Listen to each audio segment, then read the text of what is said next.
Good morning. I'm seriously just waking up, and this is the time of day that my brain works best. Why? Well, I am a morning lark, but also I know how to get good, deep sleep. The kind that when you open your eyes, you're so refreshed you cannot wait to go and see what the day holds for you. Sleep is one of the most powerful, abundant forms of medicine we all have available to us.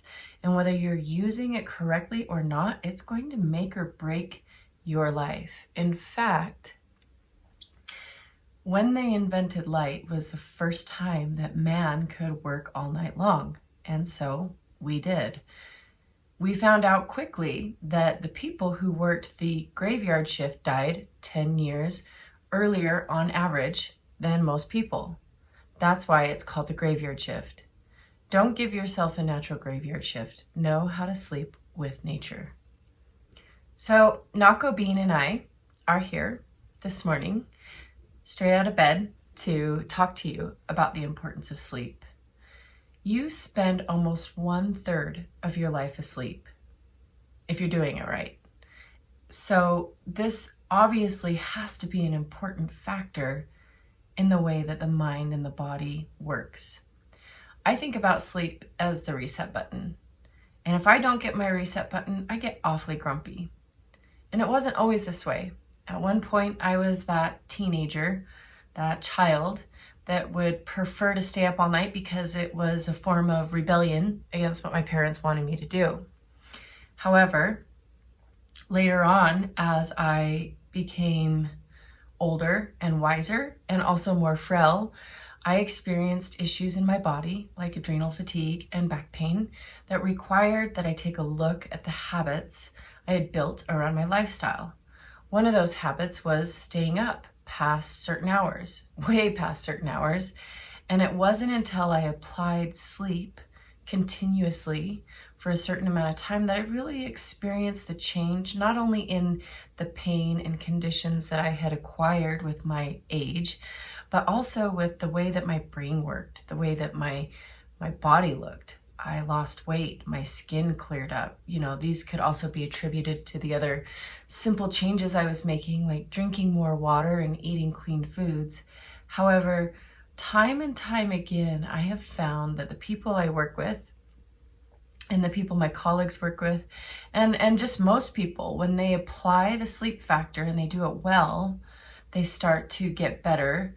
The body uninflames during these times. And so I'd like to share with you today some important key aspects of sleep that if you're not doing it right, you're not getting the full healing benefits of sleep. And if you can't sleep, that's also a sign that the other areas and aspects in your life aren't quite aligned. And so there's something here for you insomniacs as well. Animals have a lot to teach us about health. When the sun goes down, the majority of animals, unless they're nocturnal, go to sleep. And for a long time, before we had electricity, man did too. It was a lot more work to stay up nightly than it was to simply go to sleep. In fact, these bodies that we live in have been developing for a lot longer than light has been here. And when the sun went down and we were living off the land, very common, we would go down as well. In fact, your body has become so regulated by the light of the sun that we can now determine through hormonal fluctuations what is happening outside without even seeing the sun. You see, when you begin to wake up and the sun crests over the mountain or over wherever you're living, there is a hormone inside your body called cortisol, and it too begins to rise. Cortisol's got a bad rap these days. A lot of people think about it as the stress hormone that creates belly fat. And yes, it does, but without it, we wouldn't wake up. So this hormone is like your nature's alarm clock. Not only is it your nature's alarm clock, but it's that hormone that wakes you up and gets you ready to do your day. In fact, that cortisol continues to rise all the way up until the sun also at noon begins to fall. And when that begins to fall, we naturally start to wind down our day. And as the end of the day, the sun sets during the end of the day, what you will find is that cortisol is so low, and that when you go to sleep at that moment, at that time when the sun is down, usually 9 to 10 p.m., you will find that your happy, feel-good hormones begin to rise. Things like serotonin and melatonin that are designed to repair your body will rise in the night only if you're sleeping. In fact, the majority of your physiological repair, that means the repair to your body, happens between the hours of 10 p.m. and 2 a.m. And the psychological repair, the putting all the files back in your brain, I like to think about it, happens between 2 a.m. and 6 a.m. And to the degree that you're not sleeping, none of this happens. And you don't catch up on it. So if you think, well, I go to bed at 2 and I sleep until noon, so I get that same amount of sleep, because you're out of rhythm, you're sleeping during that moment that the cortisol is raising. And you're going against the natural rhythms of your body. And you feel it. In fact, you might think, well, I'm a night owl, and you don't feel it. But until you actually change and ingrain the other habit for 30 days, you might not really know what good feels like. And so let's talk about that spike and fall of cortisol. Really important, because if that cortisol doesn't fall, we don't get the same deep reparative sleep. And the majority of us haven't been getting the deep reparative sleep to have the energy that we need to really function throughout our day. So what do? We tend to go to the coffee. Hey, nothing wrong with coffee. I'm gonna go make some in a minute. I'm so surprised that I'm filming this video right now and I haven't had coffee. But when that cortisol falls at noon, most people tend to reach for a sweet or some caffeine or something to create some stimulation to force the cortisol back up. Not a bad thing, except for that most things like sugar and caffeine have the half-life of 6 hours. So if you take that coffee at 2 or 3, you still have half of that caffeine running in your blood at 9 or 10 when you're supposed to be winding down. And this creates a vicious cycle of not getting the right amount of sleep, the right kind of sleep, and then needing to have more stimulants the next day. I always tell the people I work with, we should take a tip from our neighbors down south. You know, in Mexico and Southern America, oftentimes when that peak of the day is crested and begins to wane, they choose to take a siesta. They honor the natural sensation in their body, and they take a nap. We don't always have the time for that. However, this is important to talk about and think about, because it just gets you aware of how the body works. And again, most of us weren't given that owner's manual for the body. And that's why I chose to create these videos called The Basics. Everyone should have an owner's manual and know generally how the body works. Another thing that keeps that cortisol level high and prevents us from getting that deep, deep sleep is the invention of artificial light and screens. That blue light that comes from some of those reveal light bulbs, or the blue light in our phones that we're looking at till the very end of the night, usually to help us soothe ourselves to sleep, has the capacity registering through your retina that it tells your body that the sun is rising. And your body will respond with the wake-up hormones. They've shown this in a lot of studies. There's some great books, Why We Sleep or Lights Out, that can refer to these studies. I encourage everybody who wants a really good night's sleep to learn from nature and let that sunrise and sunset be emulated in the lighting in your house.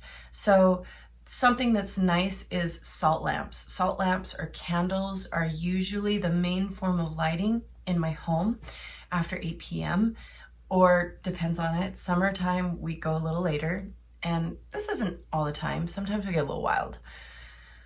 And if you are going to look at screens or your phone, you can set certain settings for night shift where it yellows and winds down and takes the blue light out of the screen. On your computer, you can download software like Flux. These people offer this software by donation. It's really, really powerful. For me, most of the movies we watch in my home are on a projector from my computer, and we all know when my computer's Flux turns on because the movie turns red and orange. So why is it that red and orange don't do the same thing?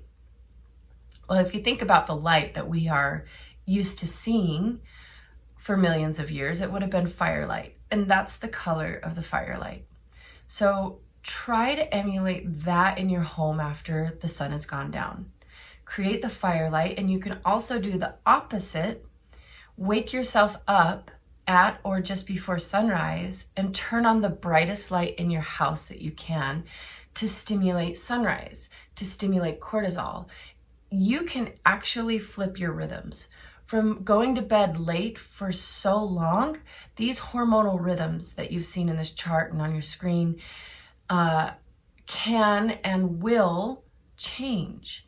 So we ingrain a totally different rhythm, and our body will eventually show up with issues. These things don't happen overnight. 10, 20 years down the road, most night shift people will tell you that it's hard on their body and that they can't keep doing it. And we're creating a natural night shift when we choose to keep the ingrained pattern of being a night owl up and in our body.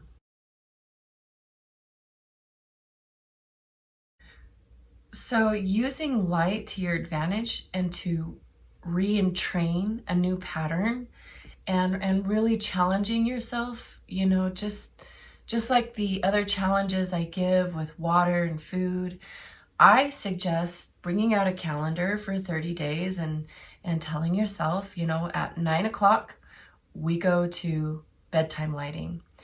And instead of looking at screens, you can do things to prepare the body to wind down. As a mother, when I wanted to put my daughter to bed, I didn't just say, now go to bed. You know, that didn't work. We had to create a ritual and a habit and a pattern. And that was usually something around the lines of like a nice bath and a warm drink of chamomile tea. So our job as adults is to be parents for ourselves. We have to put ourselves to bed on time. We have to provide the rituals that tells the body the day is over. In fact, I call it crossing the finish line. Many of us are motivated and determined to build and create and do. And a lot of our days are filled with activities to build our dreams. And a lot of the times, most of us, well, some of us, don't take the time to really evaluate and acknowledge the efforts that you made in your day. So I sit and I think about the things that I created, didn't do, and I take a moment to just say, and that is done today. You did a great job. You did the best you could do. And I cross the finish line. I also like certain habits of foam rolling or meditating. It really is different for each person. So I say practice and play with different modalities of putting yourself to bed. What do you like? And find reason in your life that you want to feel well rested and you want to wake up and you want to take care of your body, because man, if you didn't have the capacity to see the colors and to walk on your 2 feet, you sure would take a moment to give appreciation for when you did have it. And when you don't have a good sleeping pattern, at some point, maybe not right now, usually not in your 20s, but in your 30s or 40s or 50s, these inherited diseases that we think just run in our family tradition actually are a byproduct of the habits that run in our family traditions. And if you have a habit of being a night owl, I highly encourage you to take this challenge up, to try to entrain becoming a morning lark.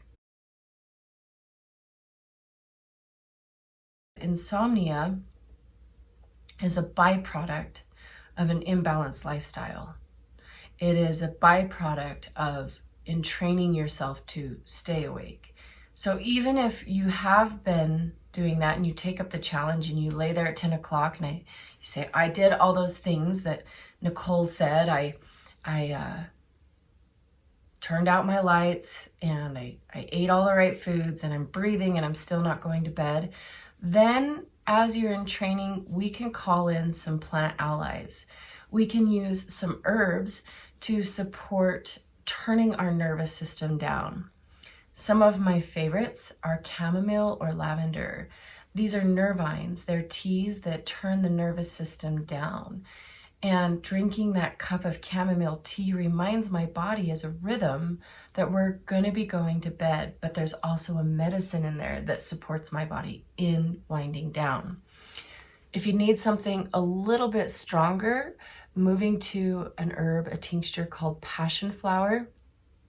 This is literally a sedative and it has the capacity to put you to sleep. Now, of course, if you are taking medications for sleep, you want to check with your doctor first, but these are the natural medications that were gifts from nature that help us to unwind and go to sleep. And stick with it. Breathe, use some plant allies, and don't give up. They say it takes about 7 days of doing this before the body goes, oh, this is what we're doing.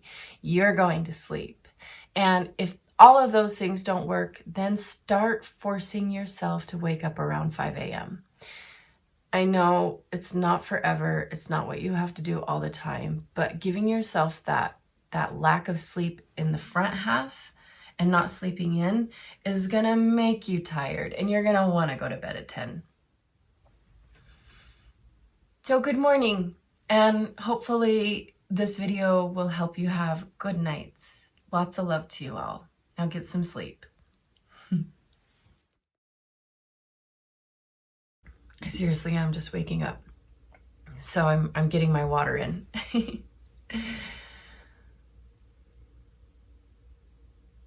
I'm trying to think of the other things with sleep.